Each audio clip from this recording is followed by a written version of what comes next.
Welcome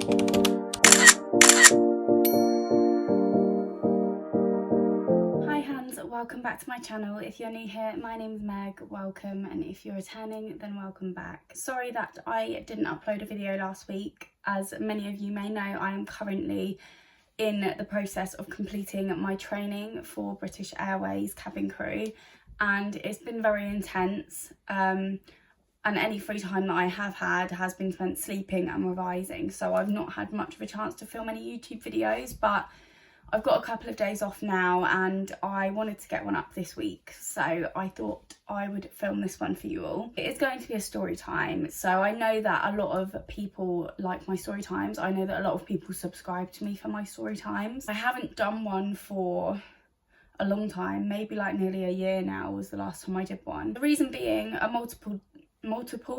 multitude of reasons. The first one being that obviously I do run out of stories to tell, like my life's not that interesting, but also unfortunately my story times do invite hate. I'm quite lucky in the respect that I don't get that many hate comments on my channel, but it seems to be that the videos that have the most hate comments are my story time. People do tend to delete them after they leave them because I do respond to every comment that I get, and I think whether it's out of embarrassment or I don't know, people tend to delete them, which is a good thing, but I don't really want to get them in the first place. And I think people need to remember, while I'm telling this story, this is my life, this is something that actually happened in my life.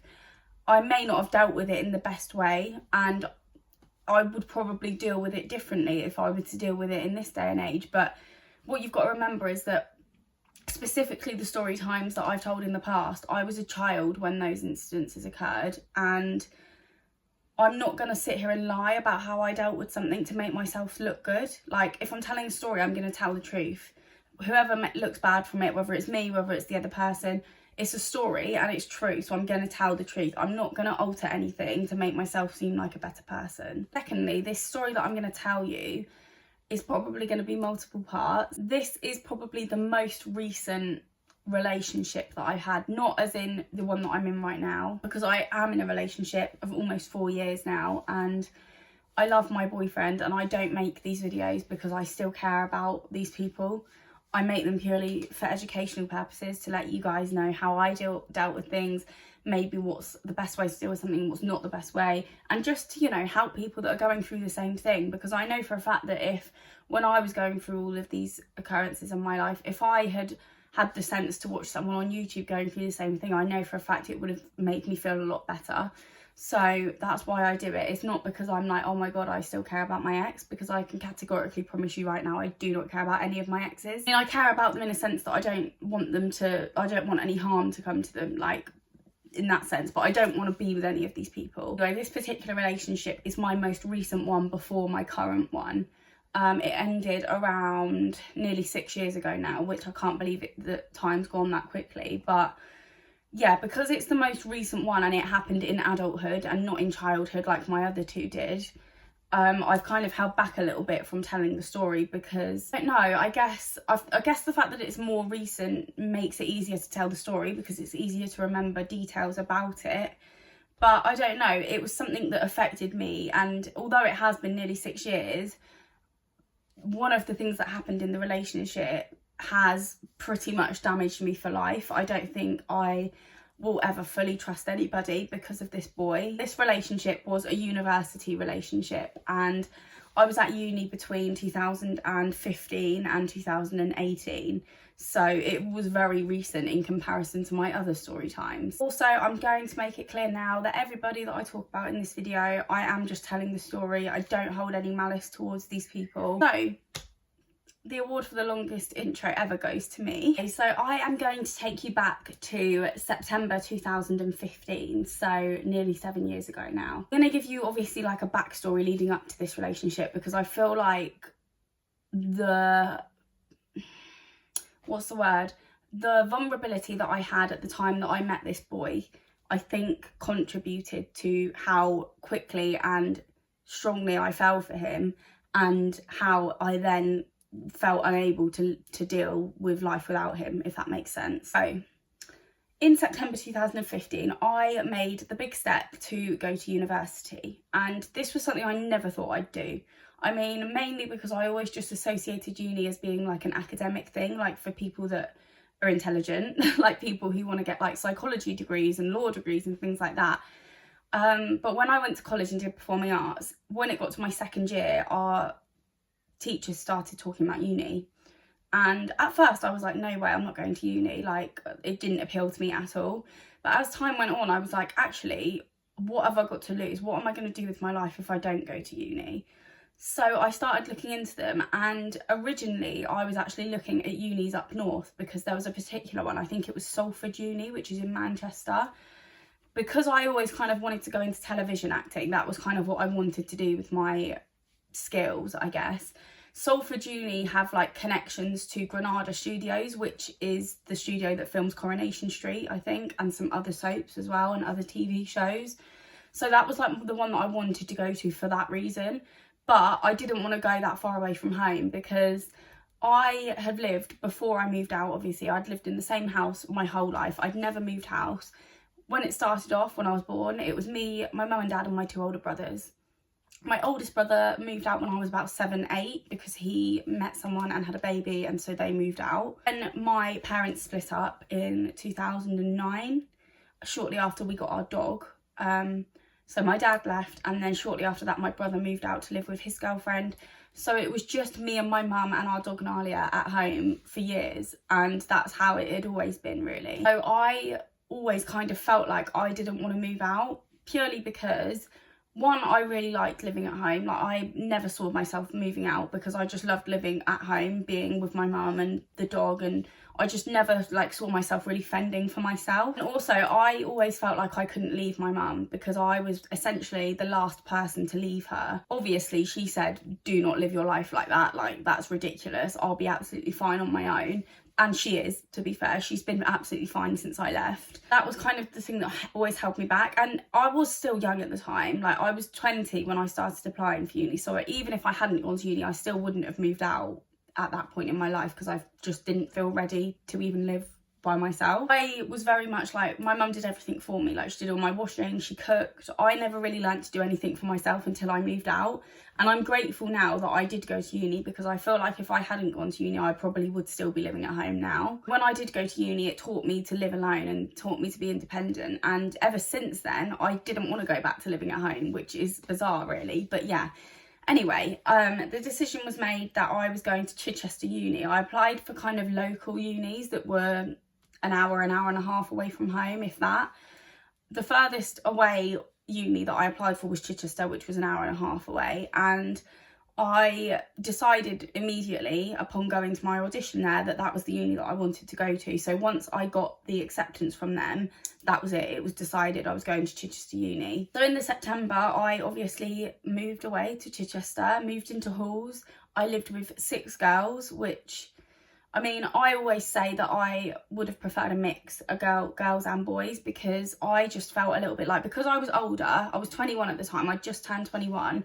All of the girls that I lived with were 18. They were all very immature in comparison to me. I'm not saying that I was like the maturest of women, like grown women, but they were just very immature compared to me. So I found it quite hard to live with them. I found it quite hard to leave in general. The day that my dad came to pick me up to take me to uni, I cried so much because I just did not want to leave my mum and the dog. And I struggled for a good few months at uni with homesickness. Like, I just wasn't enjoying, I was enjoying my actual course. Like, that was the one thing I did love was my course. But I didn't like the girls that I lived with, really. I mean, don't get me wrong, I didn't dislike them, but I just didn't like living with them. There was a couple that I kind of got on with a little bit, but they just weren't really my kind of people. So I'd moved away to this new area. I was living in a flat with 6 girls that I didn't really get on with. I was really struggling to make friends because I just missed all of my old friends from back home. Luckily, there were 2 people that I went to college with that were at the uni with me, so I had them. And I obviously did make friends. I did like throw myself into extracurricular. I was part of the musical theatre society, so I had a show to do. I did make friends, don't get me wrong, but I think the first few months I just really struggled. And when it got to the October reading week, I literally went home immediately, and when I had to go back after the end of reading week, I cried again because I didn't want to go back. So yeah, for the first kind of 2-3 months of uni, I was literally counting down the days until it was over. I even said, I was like, when uni's done in 3 years' time, I'm moving back home straight away. And hilariously, I never ended up doing that, because when I did eventually graduate uni, I did not want to go back home. I wanted to stay living in Chichester, which is just so funny how things work out. The course that I did was musical theatre and acting for film. So a lot of it was practical based, but there were a couple of lectures that I had where you had to do like theory based things. And there was one lecture that I had that was on the acting for film side of my degree, and I can't even remember what it was about now, but we had to do a presentation, and I teamed up with a couple of girls from that course that I kind of had gotten like friendly with. We weren't friends, but we were like acquaintances, and they basically lived in the same halls as me. So the halls that I lived in, there was lots of different blocks, so it was A to E, different blocks, but they were all within the same complex. I was in B and they were in E, so all I had to do was essentially walk across the courtyard out of a gate and into another gate to their halls. That was it. So I went over one night to work with them because they lived together. I was the one that lived separately, so I went to them. And I went over one night to work on the presentation with them. And while I was there, their flatmate came in, and I haven't given him a name. We'll call him Luke. Luke comes in, which is the flatmate of my 2 buddies that I'm doing this presentation with. And immediately when I saw him, and this is rare for me because I normally need to get to know somebody before I like them, I saw him and I was like, he's cute. And he was funny as well. Like, he literally made me laugh within about 15 seconds of meeting me. And that's one thing that I just really look for in a man, is that they make me laugh. My current boyfriend has me in stitches pretty much every day, and that's exactly what I look for in a man. So it was something that like instantly attracted me to him. And then when he went out of the room, I didn't actually say anything because these girls I wasn't that close with. I didn't feel like I could be like, oh, who's he, kind of thing. They basically started talking about him, and they were like, oh, he's seeing this girl. And this girl I happen to know because I'd met her, I think she was on the musical theatre side of my course, but I'd also met her at my flat because my flatmates had a Halloween party and she was invited to it. So I'd met this girl that he was seeing. I knew of her. Obviously I'd never met him, so I didn't know that they were seeing each other. So because they started talking about him seeing this girl, I was like, right, well, that's a no-go then, because I'm not that kind of girl. I would never do that. A few weeks after I meet Luke, I'm out on a student night in the SU, which in first year of uni was very rare for me. I didn't really go out much at all. That changed a lot when I got to second and third year, but in my first year I was very much dedicated to my studies and I just didn't want to go out really. This particular occasion I went out and I bumped into him when we were outside, like in the smoking area a bit, and instantly it was just like flowing conversation. I think he told me that I look nice and I was like, oh, what this old thing, and you know, it was kind of a little bit like that. We got on really well, like just straight away. And obviously when he first bumped into me, he gave me a massive smile and was like really friendly, and I just thought, what a nice guy, like he seems like a really nice guy. And one thing that kind of cemented that for me as well, when I was on the dance floor, I saw that he was coming behind me to walk past me. I fully expected him to put his hand on my lower waist because that seems to be what men do when they go past a woman in a club. They think they need to touch them. So that's what I was expecting, and he didn't do that. And I was like, oh my God, he's even respectful. He's funny, he's friendly, he's nice, and he's respectful. He's the jackpot. But obviously I wasn't going to act on anything because I thought he was still seeing this girl. So that was it. That was the last that I saw of him that night. And then a few weeks later again, so the end of November this would have been, we were all going out on like a course night out because we were more or less finished for Christmas. We had a few things still to do, but none of us had ever been out like as a big group before. So my now best friend Shannon, who I actually didn't like when I first met her, and at this point in the story me and her were not friends, but she's my best friend now, but she was the one that organised it basically. And my other friend, who was the one that lived with Luke, Shana, she's still my friend, I'm sure she won't mind me using her real name, she offered her flat to host the pre-drinks at. So on the night that we were going out, it was a Thursday because we were going to a club in Bognor called Sheik's, which was like the student night club that everyone went to on a Thursday night because there was like a deal on. I can't even remember what the deal was now, but it was like a cheap night out basically. It was a bus ride away from Chichester, but it was quite an easy, like you could get on a free bus and just go there and come back. It was very easy, and everyone seemed to go there on a Thursday night. I don't think I'd ever been, or maybe I'd been once. But anyway, that's where we were going. But we were having pre-drinks at Shana's flat, which was also Luke's flat. So the night that this was happening, I was actually at rehearsals for the show that I was doing until, it must have been 9:30 I was there until. I'm sure that I used to have rehearsals from 7:30 until 9:30 in the evening. So I came back from rehearsals and literally got ready so quickly, got changed, did my makeup, did my hair. I got ready very quickly and just ran over to their flat, which luckily was just across the courtyard, as I said. I get there and Luke is there with his friend, and Shana says, oh yeah, Luke and his friends are coming out with us as well. And I was like, okay, cool. Obviously there was part of me that was like, cool, but I didn't let any of that on. Luke and his friends actually joined in with the drinking games that we were playing, which was obviously Ring of Fire. Are you even a student if you don't play Ring of Fire? He took it upon himself to sit next to me, and when he got the waterfall, is it waterfall in Ring of Fire, where if you get it you have to initiate a drink and then everyone has to copy you drinking and they can't stop until you've stopped? It's something like that.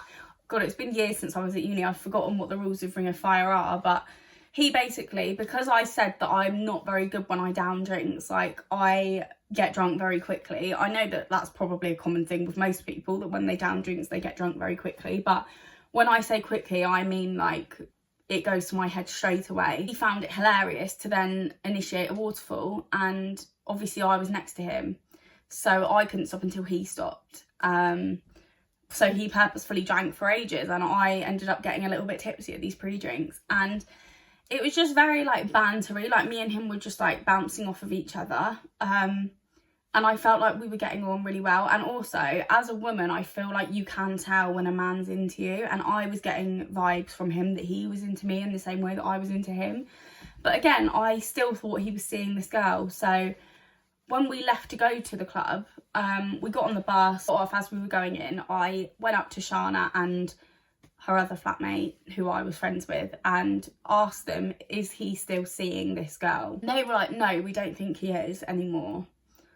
So I then, before they'd even finished speaking pretty much, took it upon myself to march straight up to him, and essentially I grabbed him and kissed him. And he didn't, he didn't push me away and be like, I'm seeing someone. So that was kind of my confirmation that he was 100% single. And that was it then. We kind of spent the whole night together after that. He bought me a lot of drinks. The first drink that he bought me, I said, surprise me, because I was trying to be all cool and mysterious. And he bought me a vodka and Red Bull, which is like my least favourite, worst drink ever. I don't think I'm even supposed to drink drinks like that because I have arrhythmia. So I'm pretty sure it messes up with my heart palpitations when I drink things like that. But I didn't want to be, is impolite a word? That's what I didn't want to be anyway. I didn't want to be ungrateful for the drink, so I just drank it anyway. I can't lie, I don't remember a lot of the night, but I remember at one point we came out of the club because this particular club was right on the pier at Bognor Regis, so the beach was literally right next to it. We went and sat on the beach and he asked me out on a date, and I remember putting in his phone, in his calendar in his phone, the day that he was taking me out on a date, which was the following weekend. And then I went back to his, which was obviously also my friend's flat. I didn't sleep with him. I know what it sounds like, but I actually didn't. I slept in his bed with him, but nothing happened. He put the film Ouija on because I told him that I liked horror films, so he put that film on, but I don't think I watched any of it. I'm pretty sure I was asleep before the film even started. Next morning, we were just talking and he was making me laugh again, and I kind of said, I know that we said when we were drunk that you were going to take me on a date, but do you still want to take me on a date? And he was like, yeah, definitely. And he just kept saying like how stunning I was. He was like, you're so stunning, I can't believe like you're interested in someone like me. He was always very much like made out like I was way too good for him. And looking back, I was, because of what he did to me. So I definitely was too good for him, but I didn't think that at the time. I'm not shallow in that sense. Like, I don't base everything off of looks. That was that. I went home, and then the following weekend he took me on a date, and we went to the cinema to see a film called Krampus, which is actually a Christmas horror film because it was obviously just coming into December at this point. So it was a Christmas film out in the cinema, and it was a horror. It was a bit of a weird film, but I enjoyed it nonetheless. We went for dinner at the Stag and Lettuce after, and I ended up going and staying at his again after the date, but again, nothing happened. I do want to just keep reiterating that nothing happened, but I just ended up staying at his again because we had such a good time together, and I think we liked each other very quickly. And after this first date, we spent a lot of time together. Like, we pretty much saw each other every single day, which for me, I was a bit like, this is weird because I'm not normally that full on. Like, normally if men want to see me every day, it puts me off. But with him, I literally wanted to be with him all the time. And I do think that that was partly down to the fact that I didn't like living at my flat, so I wanted to be at his flat all the time. And because I was homesick and I was, you know, missing my family, and because I was in that kind of place, I think because I liked him, I clung to him. And like, he was the only thing now that made me happy, and therefore I wanted to be around him all the time. That's not a good thing to do, by the way. That's not a healthy thing to do. You need to be happy in yourself before you find somebody else, because otherwise you do rely on them for happiness. And then if something goes wrong, which in this case it did, you feel like you've lost everything and you don't have anything left. It didn't go wrong straight away though. Obviously there is a story, there is a relationship before it ends, as there usually is.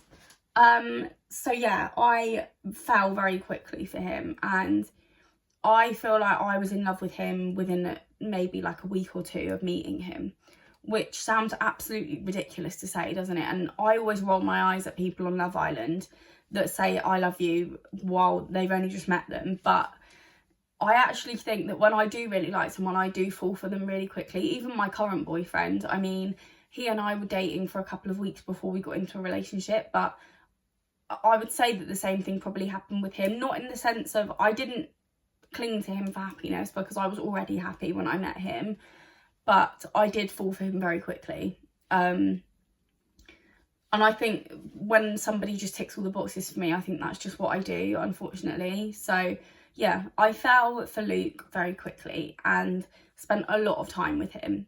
He even came to see my show that I was in, which was like mid-December.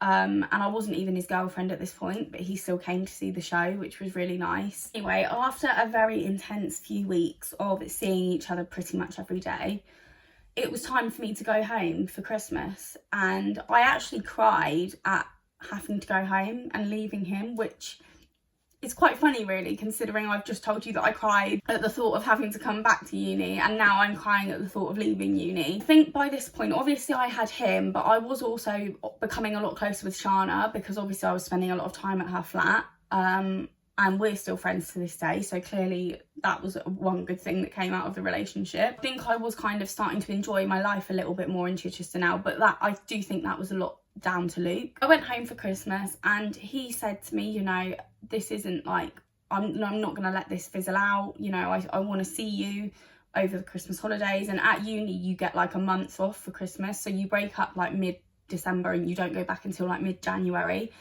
So for when you've started seeing someone that you've just met, and then you're about to go off for a month and probably not see them for that whole time, you would probably think, wouldn't you, that that's gonna fizzle out, it's not gonna amount to anything. And I did think that, and I think that was partly the reason why I was getting upset, was because I felt like it would just fizzle out. Anyone that doesn't know, by the way, I'm from Dorset originally, so the southwest area, and Luke was from Devon, particularly Honiton in Devon, which is literally on the outskirts of Devon, and it only actually took about an hour and a half to get to his house from my house. We didn't even live that far away, so it wasn't going to be that difficult to see each other really, but I even still thought that this, if he didn't want this, this would be his kind of out, I guess. Oh, also, one thing that I forgot to mention, at some point during these few weeks where we were seeing a lot of each other, I asked him when his last relationship was, expecting it to be like years ago, because at this point, I think it had been like maybe 2 years since I'd been in a relationship. And I'd been very single for those 2 years. Like, obviously there'd been the odd fling here and there, but I'd not really had anyone since that previous boyfriend that I'd liked. So I was expecting it to be a similar sort of time to me, that he'd been single, and he then comes out and tells me that he'd been single for about a month, maybe 2 months. I think he told me that he broke up with his girlfriend of 3 years in the October, like the mid-October, and at this point it was like mid-December, and I was like, what? So basically, when I met him, he'd pretty much only been single for like a couple of weeks, and he was already seeing this other girl, and also met me and started dating me in the space of 2 months. It just sounds like a lot, doesn't it? So I was a bit like, I remember being shocked. I was like, I was not expecting you to have only been single for 2 months. And I said to him, are you even ready for another relationship? Because I wouldn't be. Like, I'm the sort of person, when I break up with someone, I need a good few years to get over it. Like, even if it was only a year-long relationship. I'm not one of those people that can just jump from relationship to relationship. But apparently he was that type of person. Because he assured me multiple times, I'm ready for a relationship. Like, this isn't just fun for me. Like, I like you, I want to be with you. And there were a few occasions where I said to him, like, you know, why haven't you asked me to be your girlfriend yet? And he was like, I just want to wait a little bit. Like, I want to let things progress a bit more first. It sounds really stupid, doesn't it? The fact that I was so impatient that I was like, why haven't you asked me to be your girlfriend yet? But it's because people kept asking me. Like, people saw how fast things moved with us and how intense it was. So they were like, so are you boyfriend and girlfriend? And I was like, no, he hasn't asked me that yet. Anyway, I went home for Christmas. He went home for Christmas. Christmas happened. It was a lovely time.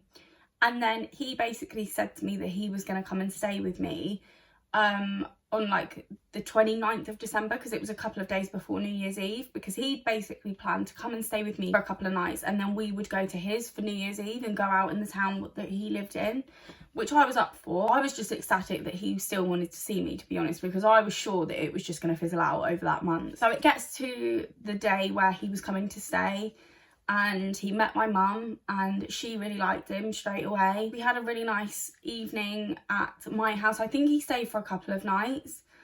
And then on the day of the 31st, so New Year's Eve, he asked me to be his girlfriend. Well, actually, it was technically the night before. It was the 30th, technically, that he asked me, because he asked me just in the evening.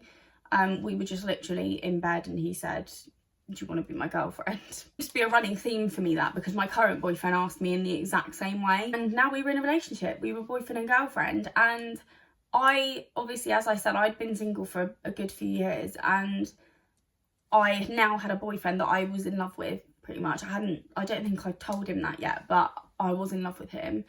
And I was just so excited to share it with the world. So the first thing I did when I woke up on New Year's Eve was change my relationship status on Facebook. And obviously I put his name, because, you know, when you change your relationship status, you can put who you're in a relationship with. I put him, and he had no objections to that. It got a lot of attention, obviously, because everyone from uni that knew that we were seeing each other was excited that we were finally in a relationship.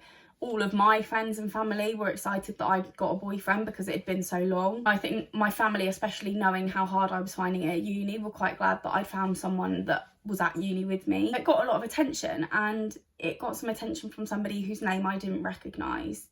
Obviously, I won't say anyone's real name unless it's one of my friends that they won't mind. But this particular girl commented on the relationship status saying, something like, I hope she gives you the space that you need, with a laughing face. So you could tell that it was very passive aggressive and sarcastic. Then I automatically said to Luke, oh, let's give her a very generic name, who is Amy Smith? He was like, why? I was like, well, she's just commented on our relationship status on Facebook. And his face dropped and he was like, that's my ex's sister. I was like, when you broke up with your ex, by any chance, did you say that you needed space? And he was like, well, yeah. And I was like, well, that's why she's commented it then. Because you've literally 2 months ago said to someone you need space, and within 2 months you're in a relationship with someone else. Don't get me wrong, I will say still to this day, I completely understand why his ex-girlfriend was upset at how quickly he moved on. And I also understand her sister sticking up for her. But what I didn't get was why they were aiming it at me, because I didn't do anything wrong. I get that they maybe felt that there was an overlap.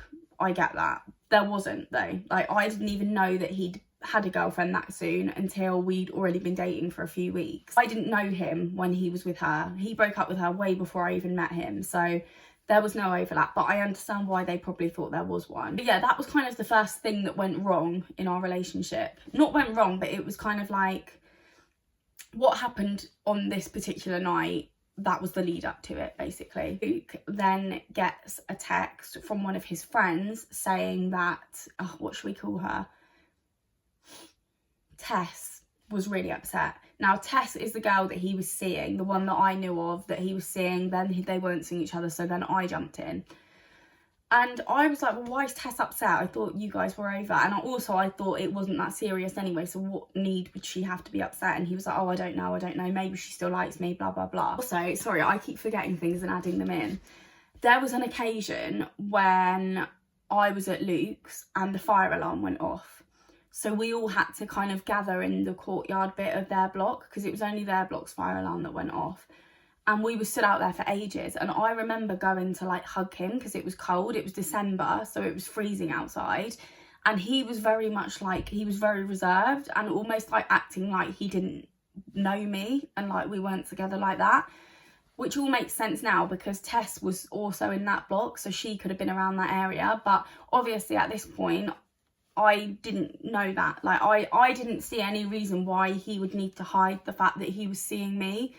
But it was very weird because most people knew about us. But as soon as he was kind of in front of everyone from his block, he acted very weird, like he wasn't with me, which I thought was really odd.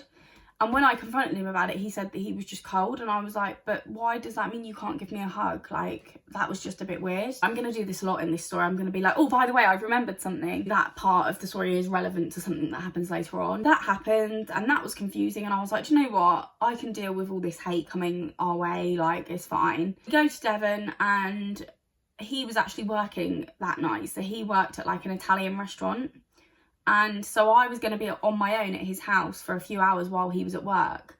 And luckily his family were lovely people and they were going out as well. But they were like, look, if you need anything, here's the kitchen, like help yourself to anything in the house. While I was actually at his getting ready, he had my favourite pasta, which is penne arrabbiata. Still to this day, it's my favourite pasta.